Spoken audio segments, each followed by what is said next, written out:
আজকে আমি তোমাদের সাথে যে বিষয়টি নিয়ে আলোচনা করব তার নাম হলো প্রস্তর যুগ। প্রস্তর কথাটির অর্থ হচ্ছে পাথর। সভ্যতার আদি পর্বে মানুষ কেবল পাথরের হাতিয়ার ব্যবহার করতে জানত। সেই জন্য মানব সভ্যতার এই পর্বকে বলা হয় প্রস্তর যুগ। ভারতবর্ষে খ্রিস্টের জন্মের প্রায় 5 লক্ষ বছর আগে এই পাথরের ব্যবহারকারী মানুষের প্রথম আবির্ভাব ঘটেছিল। সেই সময় মানুষ ছিল শিকারী এবং খাদ্য সংগ্রাহক, মানে মানুষ খাদ্য সংগ্রহ করত। খাদ্য উৎপাদন করতে কিন্তু মানুষ পারত না। এবং এই পর্বে মানুষ পাথরের তৈরি অমসৃণ হাতিয়ার ব্যবহার করত। তোমরা স্ক্রিনেই দেখতে পাচ্ছ মানুষ এই পর্বে কী ধরনের পাথরের তৈরি হাতিয়ার ব্যবহার করত।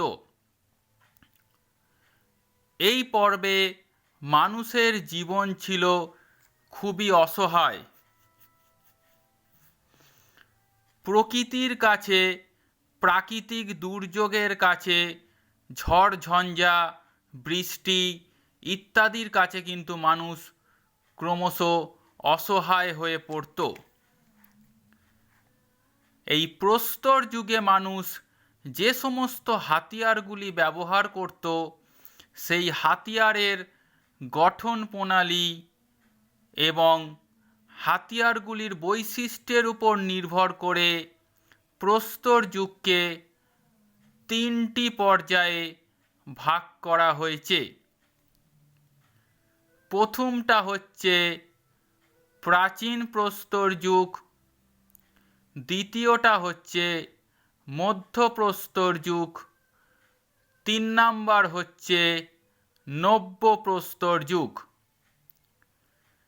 এই প্রাচীন প্রস্তর যুগকে আবার 3টি পর্বে ভাগ করা হয়েছে। একটা হচ্ছে নিম্ন প্রাচীন প্রস্তর যুগ, দ্বিতীয়টি হচ্ছে মধ্য প্রাচীন প্রস্তর যুগ এবং তৃতীয়টি হচ্ছে উচ্চ প্রাচীন প্রস্তর যুগ। এরপর আমরা যাব প্রাচীন প্রস্তর যুগে। প্রাচীন প্রস্তর যুগের সময়সীমা নিয়ে ঐতিহাসিক, প্রত্নতত্ত্ববিদ, নৃতত্ত্ববিদ প্রমুখের মধ্যে একটা বিতর্ক আছে। তবে সাধারণভাবে মনে করা হয় যে খ্রিস্টের জন্মের 5 লক্ষ বছর আগে থেকে, অর্থাৎ 5 লক্ষ খ্রিস্টপূর্বাব্দ থেকে 10,000 খ্রিস্টপূর্বাব্দ পর্যন্ত এই প্রাচীন প্রস্তর যুগের অস্তিত্ব ছিল। প্রাচীন প্রস্তর যুগকে আবার আমি আগেই বলেছি 3টি পর্যায়ে ভাগ করা যায়।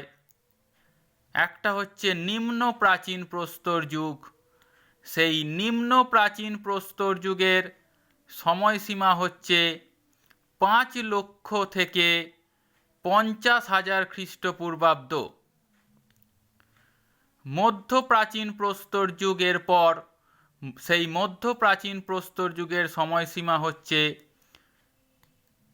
50,000 থেকে 40,000 খ্রিস্টপূর্বাব্দ। আর উচ্চ প্রাচীন প্রস্তর যুগ, সেই উচ্চ প্রাচীন প্রস্তর যুগের সময়সীমা হচ্ছে আনুমানিক 40,000 থেকে 10,000 খ্রিস্টপূর্বাব্দ। অর্থাৎ এই প্রাচীন প্রস্তর যুগের যে তিনটে ভাগ, সেই তিনটে ভাগের সময়সীমার কথা কিন্তু আমি বললাম।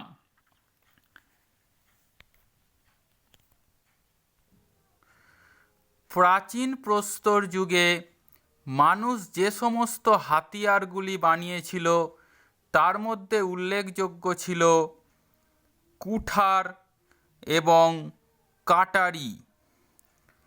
এগুলি ছিল বেশ ভারী এবং অমসৃণ। কাটারি এবং হালকা কুঠার পাওয়া গেছে কাশ্মীরের পহেলগাঁও অঞ্চলে। প্রাচীন প্রস্তর যুগে মানুষ ছিল শিকারী এবং খাদ্য সংগ্রাহক। তারা খাদ্য উৎপাদন করতে শেখেনি, পশুকে পোষ মানাতে শেখেনি। তারা ছোট ছোট গোষ্ঠীতে বিভক্ত হয়ে যাযাবর জীবনযাপন করত।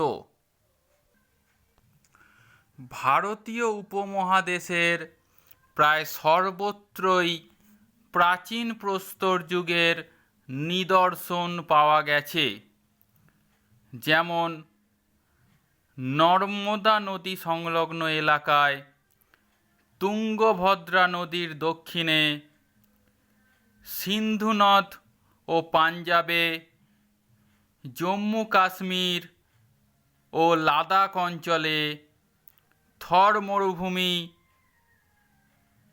উত্তরপ্রদেশের মির্জাপুর জেলায়, রাজস্থানের দিদওয়ানা অঞ্চলে, পশ্চিম ত্রিপুরা অঞ্চলে, এছাড়াও আরও অন্যান্য জায়গায় যেমন অন্ধ্রপ্রদেশের কুর্নুলে, উত্তর পশ্চিম পাকিস্তানের সাংঘাই, ভোপালের কাছে ভীমবেটকা গুহায় প্রাচীন প্রস্তর যুগের মানুষের বসবাসের অস্তিত্ব খুঁজে পাওয়া গেছে। বিশেষ করে ভোপালের কাছে যে ভীমবেটকা গুহা, সেই ভীমবেটকা গুহায় প্রাচীন প্রস্তর যুগের মানুষের গুহা চিত্র আবিষ্কৃত হয়েছে। সেই গুহা চিত্রে প্রাচীন প্রস্তর যুগের মানুষের শিকারের দৃশ্য আমরা দেখতে পাই। এই প্রাচীন প্রস্তর যুগে মানুষের জীবন ছিল অনিশ্চিত এবং মানুষ ছিল স্বল্পায়ু, মানে মানুষ খুব কম বছর পর্যন্তই বেঁচে থাকতে পারত। এই প্রাচীন প্রস্তর যুগের যে হাতিয়ার, সেই হাতিয়ারগুলি পাওয়া গেছে কর্ণাটক, তামিলনাড়ু, রাজস্থান, মহারাষ্ট্র ইত্যাদি জায়গায়। প্রাচীন প্রস্তর যুগের পর আমরা যাব মধ্যপ্রস্তর যুগে। মধ্যপ্রস্তর যুগের সময়সীমা হল 10,000 খ্রিস্টপূর্বাব্দ থেকে আনুমানিক 6,000 খ্রিস্টপূর্বাব্দ পর্যন্ত। মধ্যপ্রস্তর যুগকে অনেক সময় ক্ষুদ্র প্রস্তর যুগও বলা হয়, কারণ এই যুগে মানুষ যে পাথরের হাতিয়ারগুলো ব্যবহার করত সেগুলোর আয়তন ছিল অনেক ছোট। সেই কারণে এই যুগকে ক্ষুদ্র প্রস্তর যুগও বলা হয়। মধ্যপ্রস্তর যুগের মানুষের নিদর্শন আমরা পাই রাজস্থানের লুনি উপত্যকায়, উদয়পুর, চিতোর, আজমির, গুজরাটের লাঙ্ঘানাচ, পশ্চিমবঙ্গের বীরভানপুর প্রভৃতি অঞ্চলে। এই যুগে মানুষের তৈরি হাতিয়ার, আমি আগেই বললাম যে এই পর্বে মধ্যপ্রস্তর যুগে মানুষের তৈরি হাতিয়ারের আয়তন ছিল অনেকটাই ছোট এবং এই হাতিয়ারগুলির যে প্রকৃতি, সেই প্রকৃতি ছিল গোলাকার, আয়তকার এবং হাতিয়ারগুলি ছিল ছুঁচলো মুখযুক্ত।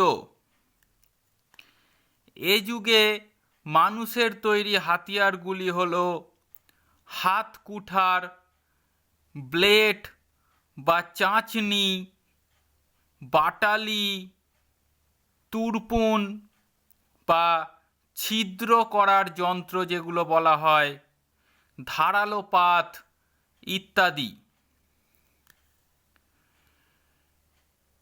প্রাচীন প্রস্তর যুগের তুলনায় মধ্যপ্রস্তর যুগে মানুষের জীবনযাত্রার কিন্তু উন্নতি ঘটেছিল। এছাড়াও প্রযুক্তিবিদ্যা, বসতি, খাদ্যাভ্যাস, ভাষা, শিল্পকলা, ধর্মীয় চেতনা সমস্ত দিকেই ভারতবাসী বা ভারতবর্ষের মানুষজন কিন্তু উন্নতি লাভ করেছিল।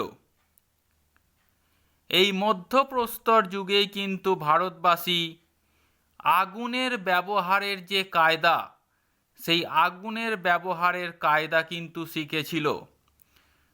কারণ এই যুগে পোড়া মাটির নিদর্শন থেকে মানুষ যে আগুনের ব্যবহার শিখেছিল তা আমরা জানতে পারি। মধ্যপ্রস্তর যুগে মানুষ গুহায় বসবাস করলেও এই যুগে মানুষ কিন্তু প্রথম কুটির নির্মাণের প্রচেষ্টা শুরু করেছিল। পোশাক হিসাবে কিন্তু মধ্যপ্রস্তর যুগের মানুষ গাছের ছাল ও পশুর চামড়া ব্যবহার করত। এছাড়াও তারা হাড়ের তৈরি ছুঁচ ব্যবহার করত, যা দিয়ে পশুর চামড়া সেলাই করা যায়। শিল্পের ক্ষেত্রে যদি ধরা যায়, মধ্যপ্রস্তর যুগে মানুষ গুহার মধ্যে বিভিন্ন ধরনের চিত্রশিল্প অঙ্কন করত। লাল, হলুদ, সবুজ প্রভৃতি রঙের ব্যবহার তারা চিত্রশিল্প অঙ্কনের ক্ষেত্রে করত। ভীমবেটকা গুহায় একটি ময়ূরীর চিত্র অঙ্কন করা হয়েছে। এছাড়াও ভীমবেটকাতেই নাচের দৃশ্যের ছবি গুহার মধ্যে আমরা দেখতে পাই, যা থেকে আমরা সেই সময়কার মানুষের দৈনন্দিন জীবনযাত্রা এবং সেই সময়কার মানুষের সমাজের প্রতিফলন পেয়ে থাকি। মধ্যপ্রস্তর যুগের পরবর্তীকালে আমরা যেখানে যাব সেটা হচ্ছে নব্যপ্রস্তর যুগ। এই নব্যপ্রস্তর যুগ সম্পর্কে আমি তোমাদের পরবর্তী ক্লাসে আলোচনা করব। ধন্যবাদ।